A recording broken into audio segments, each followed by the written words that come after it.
Hello there. So, this video is kind of a response to the stuff that's been happening with Brad Taste in Music, and also kind of a circle back around on the YouTube has a copyright problem video, which had a major emphasis on the Brad Taste in Music drama at the time. If you want to get caught up to speed on that, so Brad Taste in Music received a full on copyright strike, and I believe it was during the Billie Eilish stream or something like that. Either was listening to the Billie Eilish album, or I think it was maybe a Charlie XCX single, kind of one of those two things, but it received a full on copyright strike, which put the channel in jeopardy. But that's all resolved. That's all in the past now.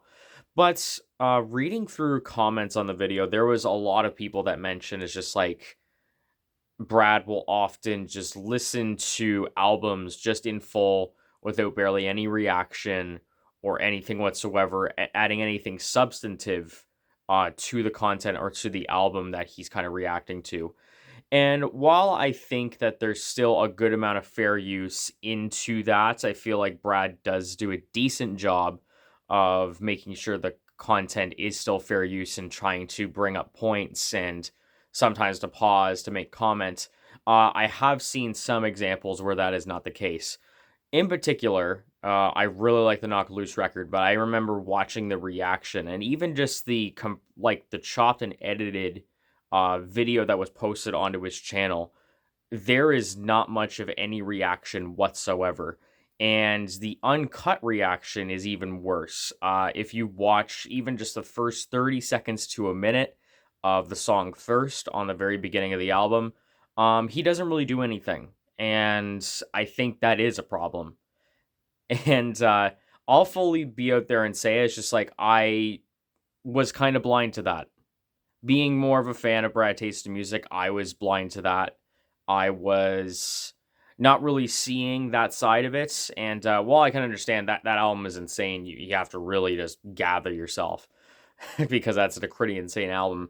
I think if you are going to react to an album, I think you need to realize that you have to make sure to put the pauses to make sure that you give commentary throughout. And that's what I've been learning myself, especially with the Vince Staples Dark Times. That got fully taken down because the last track on the album, it was more just an interlude. So I was kind of more just gathering myself and my thoughts on the album as a whole, but I didn't really offer anything. So in turn, that thing got taken down, which I totally understand. So I definitely see the issue of where Brad can sometimes just completely not follow into fair use, especially when I consider that I made the streaming services video, how much they make per stream. And when you consider that if you're reacting to an album and you're getting donations, which are far and above more than what the artist is getting for you listening to that album, I think that is a decently sized problem. Not to mention, too, I've known a couple of times where Brad Taste in Music will literally just get off of his chair and go get something to eat and just let music play the whole way through with nothing going on, which I know has been an issue with many streamers. Assam Piker is a major example, and all that kind of stuff there too. Especially considering if you let a whole song play through and then you're getting donations, even just like a $5 or $10 donation for literally doing nothing. I feel like the artist is probably getting shafted even more because of that. So while I still stand by the video of the YouTube has a copyright problem, and I do think that Brad does a decent enough job, I can understand that there is some problems with his content. And I will fully admit that I was definitely viewing it more at the time as a fan of the channel. And while I still am, I think that being more consistent on with this channel, being more conscious of what I'm doing with the channel, especially when it comes to live streams, I'm trying to be more kind of vocal. I'm trying to stop more frequently. I'm trying to give as much thought as possible. I think with with my better perspective on the YouTube content sphere, for at least for myself, I can definitely understand the issues with that. Now, to talk about the issues separate from that, since we've kind of covered that base, I'm still going to keep the video up because I don't want to completely delete it off of the internet because I want to keep myself accountable and keep that up. And what I'll do is I'll just post a more updated comment referring back to this video, because I don't want to fully delete it, because I think it's important to put it on display, show that while there's still stuff in that video that is important and I think it still matters, I think it's important to make sure that you don't completely delete and kind of just erase something that you may have made a mistake. That's just my opinion. I like to be honest and I like to be accountable for myself.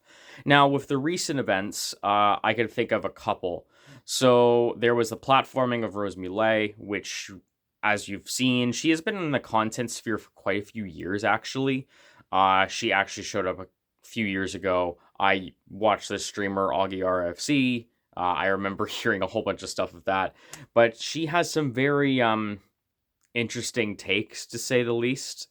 Whether they are genuine or maybe it's just a push for attention, which, in fairness, is what Brad Taste is saying. Brad Taste does bring up a comment that she is very mentally ill and is trying for attention seeking, which could be a possibility, but I think the way that she kind of orchestrates herself, the way that she's kind of brought that statement forward quite a few times, I still think, whether it's a troll or not, that's something you should not engage with whatsoever. And it all started with him basically platforming a video that she had, and he kind of just kept doubling down over and over again when people brought up this very legitimate problem. And I think the biggest thing out of all this is that just stick to content. That's really all you need to do. I don't have any social medias besides I have a Discord that I use, and this is literally all I have. I made an Instagram. You'll never see it because I never use it. I'm very much just focused on just making content, posting my thoughts on here, and that's it. I think for the most part, I think Brad especially is a very emotional and very reactive person. And I think for the best for him is that just to stick to content. You don't need to go into these Twitter tangents, Twitter beefs, kind of just acknowledging all the stuff that's going on. You really just pull yourself back, focus on your content. He's been doing incredibly well numbers wise. I don't know why we're going to this point of pushing ourselves out to kind of other avenues and other things. I don't know why we're doing this. Just stick to making content. Because I'm going to be honest, I've missed the kind of edited content. There's not nearly as much as there used to be. And while there is more of a focus on streaming, for someone like me that works all the time, that has a family, that is constantly on the go, I do like watching those more edited down videos, so that way I get more of a trimmed experience that I can experience pretty much the whole thing.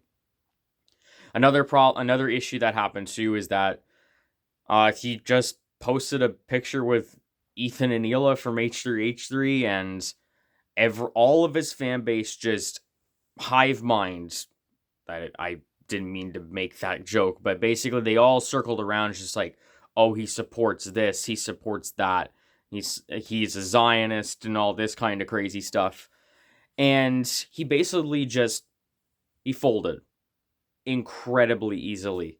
He says just like, oh, I understand what people are talking about, I shouldn't have done this, I support this, I support that, all this kind of stuff, just folding back. And it's just, I don't understand why we can't just put opinions aside and we can just say it's just like, I like this creator, I like this person. Like, sure, we have differing opinions, but I mean, it's just like, I'm going to be honest, I used to watch H3H3 all the time. H3H3 was one of my favorite channels like quite a few years ago, as I think many people were. So, I mean, it's just like, that's what I remember Ethan and Hila for, is that older content. And if I was to see them, I would be posting pictures like crazy, because, man, they kind of shape kind of the content, and the content I really watched, kind of even going farther into this day. While their opinions have changed, their content format has changed, and while they have been in their many fair share of dramas on their own, I still like have this kind of connection to Ethan and Hila of H3H3. So for Brad Taste to post that, and then all of a sudden just fold back because there's differing opinions and people and your fan base is telling you you shouldn't do this. What are you doing? Stop, and trying to cancel him pretty much. It's very unfortunate that you can't really have your own life, your own kind of saying things, and you just fold. So out of all of this, like, I'm not unsubscribing from Brad Taste in Music. I'm still gonna be watching his content. I don't think these things are overtly egregious to the point where I don't think he should fully outright be canceled. I think this should be more of just like a call out and just kind of just realizing it's just like, just stick to making content, stick to what you love, stick to creating, stay out of all of these Twitter dramas, these political scenarios. Just focus on making content. I am committed of trying to make my channel as centralist as possible. I really don't talk about politics. I'm not really fully into the political sphere. I'm not really into those things. So I just really like to keep it to music, and that's it. So if you're looking for a political stance, if you're looking for political commentary, I mean, I do give those sometimes in albums when I'm listening to them, especially when they're bringing up a certain topic. But I'm really try to keep this channel and the videos that I make very much just focused on the music, and that's it. And I think that's what Brad Tay should do, in my personal opinion. So that's a cover of the video that I made, and also just all the recent dramas. So this is all my opinion. You can hate me as much as you want in the comments. I'm totally down for a discussion though. So you can leave a comment. You can like if you want. You can dislike if you want. You can subscribe. It's totally up to you. I don't want to start a kind of a war in this kind of video. I'm just kind of bringing my thoughts to the conversation, especially considering that that video is one of my more popular ones, and a lot of people did kind of come to this channel from that video. So I wanted to make a follow-up on that. So thank you very much for watching. Thank you for giving me the time to just kind of base out and bring up my points. I hope you understand. If you don't, that's fine. And just have a good night. And Gambino album is great. Denzel album is great. The reviews are coming very soon. So thank you very much and have a good night.